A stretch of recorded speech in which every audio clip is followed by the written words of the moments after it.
UP board के 10th class का ये मैथ सीरीज का ये तीसरा वीडियो है और तीसरे वीडियो में हम लोग पढ़ेंगे निर्देशांक ज्यामिति के बारे में, है ना।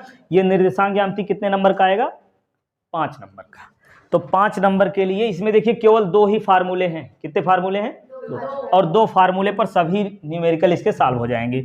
तो पहला फार्मूला जैसे देख लीजिए, ये x1 y1 किसी बिंदु का निर्देशांक है, समझ रहे हैं ना। ये a मान लो और दूसरा ये बिंदु b है जिसके निर्देशांक x2 y2 है, ठीक है। तो AB के बीच की दूरी यहाँ लिखेंगे, AB के बीच की दूरी का फार्मूला तो याद ही होगा सबको, बता दीजिए थोड़ा सा। कितना होता है? Under root. देखिए पहले x वाला घटा के स्क्वायर करेंगे, प्लस में y वाला घटा के स्क्वायर कर लीजिए, चाहे x1 माइनस x2 करो या फिर x2 माइनस x1। तो क्या लिखेंगे? x1 माइनस प्लस वाह भाई। अब दूसरी बात, दूसरा फार्मूला इसमें समझिए, ये मान ले रहे हैं, ये हो गया हमारा फार्मूला पहला और ये लिखेंगे यहाँ दूसरा। दूसरा क्या होता है? देखिए ए बी दोनों का निर्देशांक पता है, इसमें कोई बिंदु P है जिसका निर्देशांक x y है, जिसका निर्देशांक कितना है? x y, ठीक है। अब ये बिंदु P A B को मान लो m1 और m2 अनुपात में बांटता है। किस अनुपात में बांट रहा है? m1 और m2, या कह लीजिए m1, चलिए ठीक है, m1 m2, ठीक है, याद करने में अच्छा रहेगा। तो ये बात समझ में आ गई। इधर वाली दूरी ये कितनी है? m1 है, और इधर कितना है? m2 कर सकते हैं, ठीक। अनुपात मतलब समझते नहीं, जैसे ये कोई रेखा है 10 सेमी लंबी, कितनी?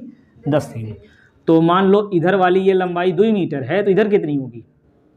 टोटल 10 है, इधर ये 2 है तो इधर कितना होगा? 8। समझ गए? तो ये किस अनुपात में है? इसको काटेंगे तो 1 आएगा, ये 4 आएगा, तो 1:4 के अनुपात में है, समझ गए। अगर कहा जाए 1:4, इसका मतलब ये 2 और 8 हो सकता है। 3 से गुणा कर लीजिए, 3 और कितना? 12 हो सकता है। तो इसका भी अनुपात कितना होगा? 1:4। समझ में आया अनुपात? चलिए, तो यही अनुपात जो है, इधर m1 है, इधर m2 है, तो इसमें x बराबर होता है ना m1 x2, कहेंगे तो याद रहेगा। देखिए m1 के साथ x2 और m2 के साथ x1 करना है ना। तो m1 x2 plus m2 x1 और बटे में m1 प्लस m2, ये x हो गया। और इसी प्रकार से y भी हो जाएगा। चलिए y बराबर, अब x की जगह y कर लीजिए, क्या होगा? m1 y2 plus m2 y1 बटे में, बस यही है, यही 2 फार्मूले का यूज होगा इसमें, ठीक। तो चलिए पहला प्रश्न देखिए इसमें, ये देखिए 2022 और 23 दोनों में पूछा गया है। बिंदु, ये प्रश्न है बिंदु, यहीं रहने दें, ये फार्मूला यहीं रहने दे रहे हैं, इधर लगा दे रहे हैं। क्या है? बिंदु 2, 3 और 4, 1 के बीच की दूरी निकालनी। तो इसको निकाल लेंगे ना।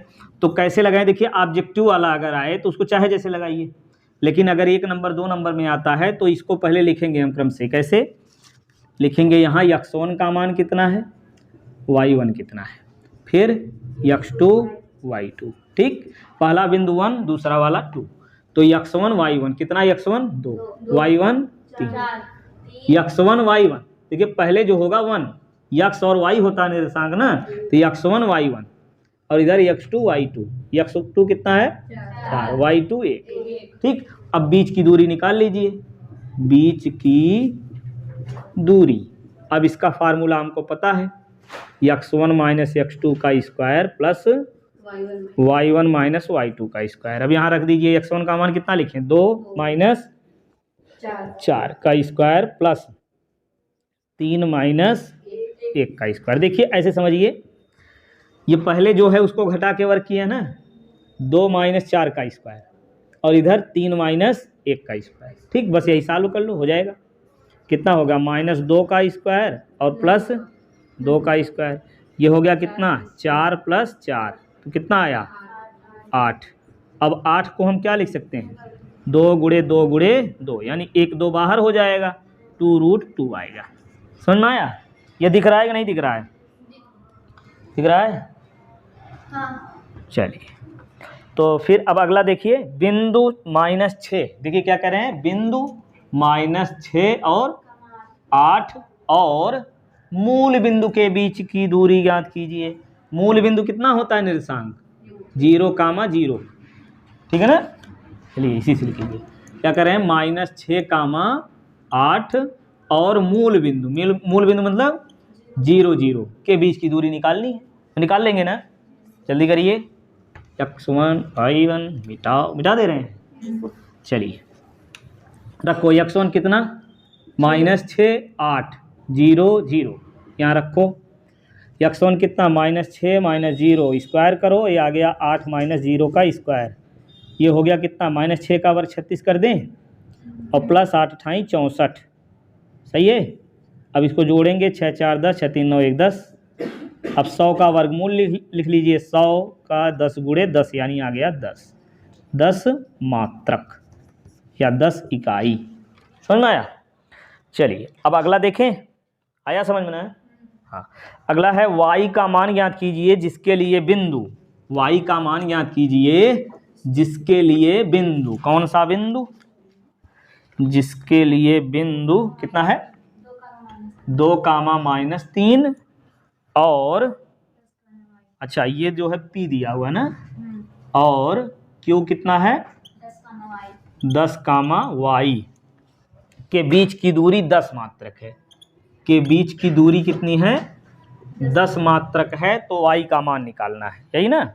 ये 2020 में पूछा गया है, बिटाएं इसको। तो यही फार्मूला लगाना, तो इसको रहने दे रहे हैं, यही इतना मिटा के लगा देंगे, ठीक। तो चलिए x1 कितना लिखेंगे, बोलिए 2 और y1 कितना है, -3, x2 y2 बस रख लो यहीं, बीच की दूरी कितना, 10 मात्रक यहाँ लिख दो, और इधर x1 2 - 10, ठीक। और प्लस y1 कितना, -3 -y2, ये y हो गया, सही है ना।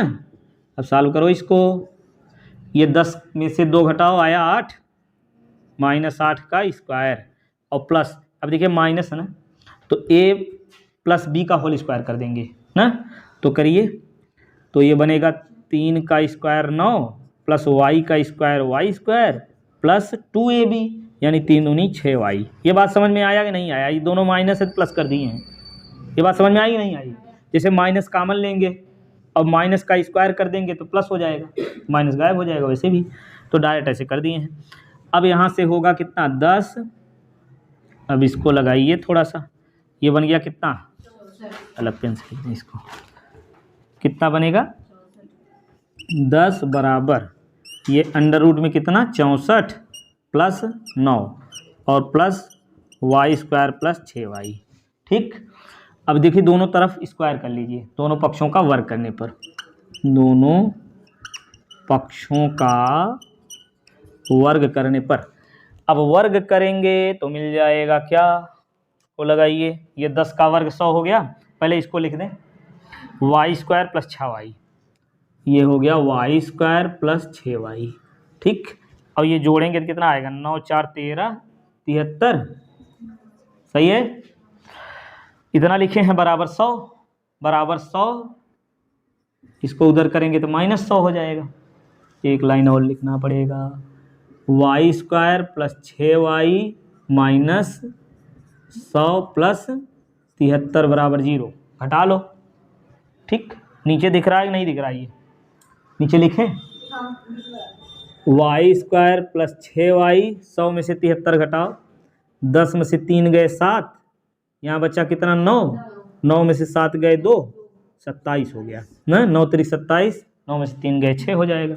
कर लेंगे गुणनखंड, करिए, y² plus 9y minus 3y minus 27 बराबर 0, तो यहाँ से y कामन लो, तो y प्लस 9 माइनस 3 कामन, y प्लस 9, ये आता है ना अच्छे से, कितना मिलेगा y प्लस 9 और इधर y माइनस 3, अब फिर y प्लस 9 बराबर 0, तो y का मान आ गया -9, अब फिर y माइनस 3 बराबर 0, तो y का मान आ गया 3, तो यही y का मान निकालना था, -9 और -3, ठीक। नोट कर लीजिए, फिर अगला लगाया जाए। देखिए अगला बिंदुओं ए कितना है -2, और बी कितना है 2, 8 को जोड़ने वाले रेखाखंड ए बी। मतलब ये देखिए ये ए है, यहाँ कर दे रहे हैं ए, रहने दो भाई यही, ये बनाइए ए बी, ठीक है ए बी को 4 बराबर भागों में विभाजित करने वाले बिंदुओं के निर्देशांक, ध्यान दो 4 बराबर भाग में बांटना है इसको, 4 बराबर भाग में।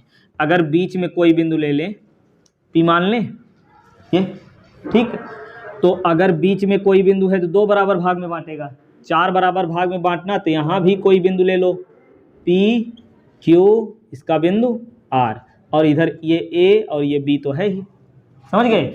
अब 4 बराबर भाग में कौन बांट रहा है, ये Q और R है कि नहीं, यही वाला खंड बांट रहा है। तो एक बार Q का निर्देशांक निकालना है, एक बार R का निर्देशांक निकालना है, ठीक। तो यहाँ हम लिखेंगे कि बिंदु, क्या लिखेंगे, बिंदु कौन Q, बिंदु Q AB को किस अनुपात में बांट रहा है भाई बताओ। Q के इधर कितना है, जैसे टोटल 4 भाग हो गया ना, टोटल 1 2 3 4 भाग है, तो Q के इधर कितना है 1 भाग है, इधर कितना है 3, तो ये Q किस अनुपात में बांट रहा है 1:3। तो यहाँ लिखेंगे बिंदु Q AB को 1:3 अनुपात में बांटता है,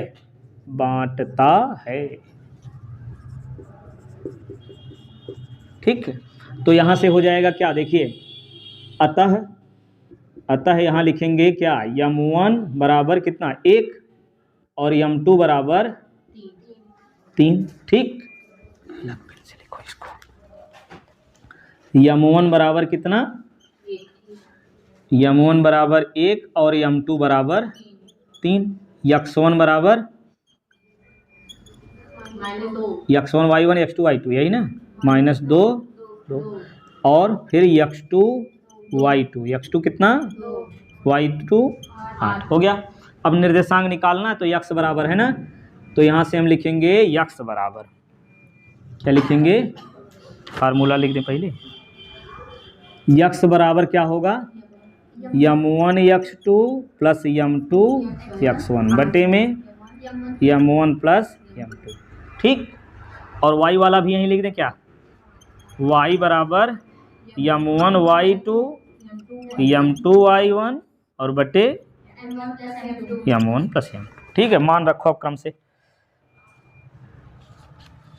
ये M1 का मान कितना लिखेंगे 1 और गुणे X2 2 है, X2 का मान +2 है, और प्लस M2 कितना है 3 और X1 -2 बटे M1 प्लस M2 यानी 1 धन 3। अब इसको सॉल्व कर लो, 2 1 के 2 और -3 दूनी 6 बटे 4। अब इसको घटाओ तो -4 बटे 4, ये 4 4 कट गया, -1 आ गया, ठीक है। x का मान -1 दिख रहा है कि नहीं, ये दिख रहा है। अब वैसे यहाँ भी निकाल लीजिए y का मान, तो ये हो गया x का मान, हाँ यहाँ तक दिख रहा है, ये 4 4, ये भी नहीं दिख रहा है, इतना ठीक है। तो चलो यहीं कर लेते हैं, तो कितना मिलेगा -4 बटे 4 और कटेगा आएगा -1, तो यहाँ लिख दें, नहीं दिखेगा ये -1, ठीक है, ये -1। अब वैसे इसको भी लगाइए, y का मान लगाइए यहाँ से, y बराबर होगा M1 का मान वही 1 Y2 8 M2 3 Y1 2 बटे M1 प्लस M2 यानी 1 धन 3। अब ये हो जाएगा y बराबर 8 और प्लस 6 बटे 4, ठीक। तो 8 6 कितना हो गया 14, 8 6 14 और बटे 4, तो 2 से काट दो इसको, 7 बटे 2, या इसी को लिखेंगे y बराबर 7 बटे 2 मतलब 3.5, ठीक। y का मान मिल गया। अब इसी प्रकार देखिए ये q का निर्देशांक मिल गया, क्या मिल गया q, ये बिंदु कौन सा हो गया q, और ये q बराबर आया कितना, q का निर्देशांक आया -1, 3.5, ये q का निर्देशांक मिल गया। इसी प्रकार से P का ये R का निर्देशांक निकालेंगे। समझ गए? मिटा दें इसको। चलिए फिर से समझ में आया नहीं आया? आया। फिर क्या दिक्कत?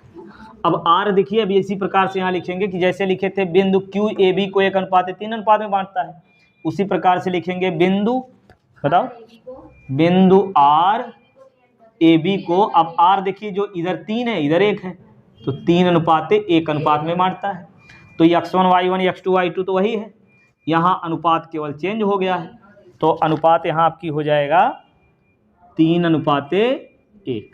ठीक, अब यही मान रख के हल कर लो, हो जाएगा ना। चलिए ठीक है, इसको लगा करके इसको कमेंट में बताइए इसका आंसर कितना आएगा। इस प्रकार से ये जो है निर्देशांक ज्यामिति में एक प्रश्न और है, इसको भी देख लो। कमेंट में इसको जरूर बताइएगा कि x y का मान यानी R का निर्देशांक कितना आया है। अगला प्रश्न देखें।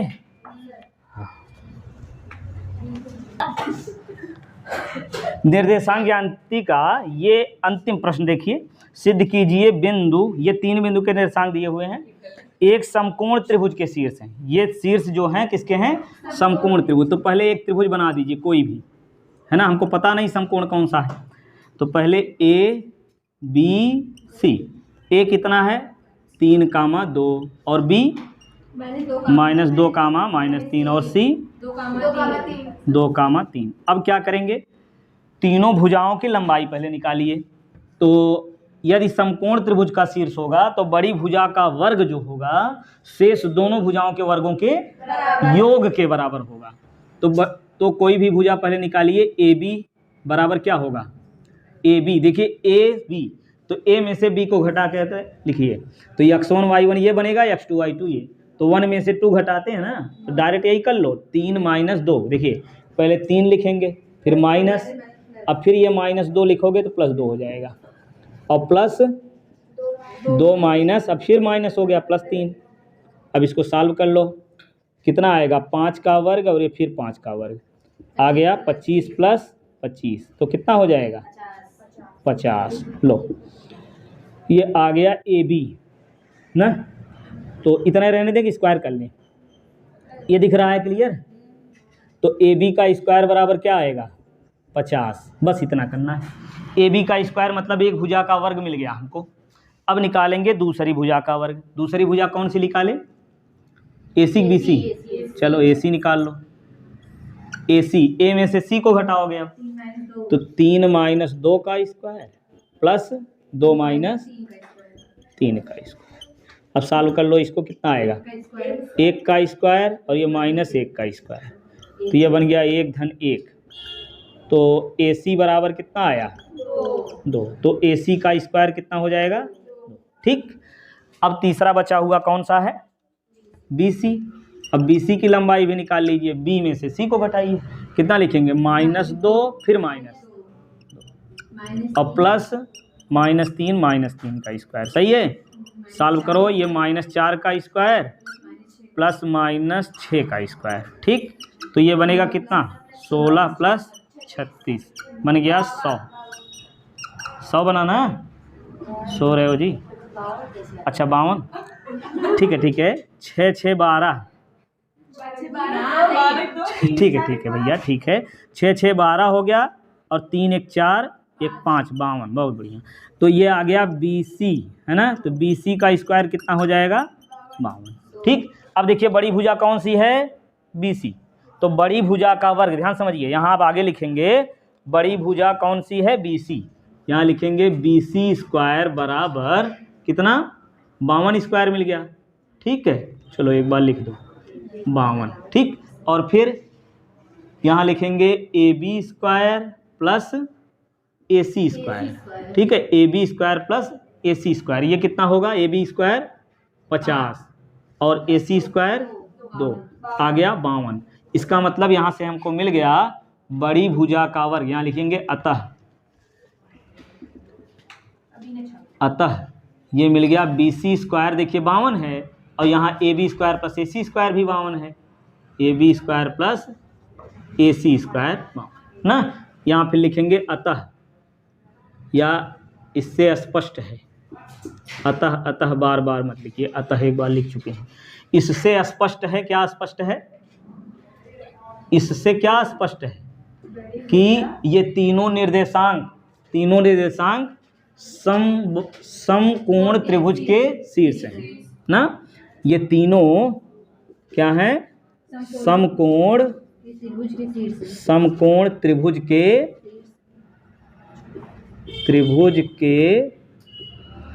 शीर्ष हैं। समझ में आया? बस हो गया। तो ये निर्देशांक ज्यामिति भी इस प्रकार से 5 नंबर का ये आपका इसी प्रकार से आएगा। इसको लगाइए, फिर हम लोग अगले वीडियो मिलते हैं अगले टॉपिक के साथ।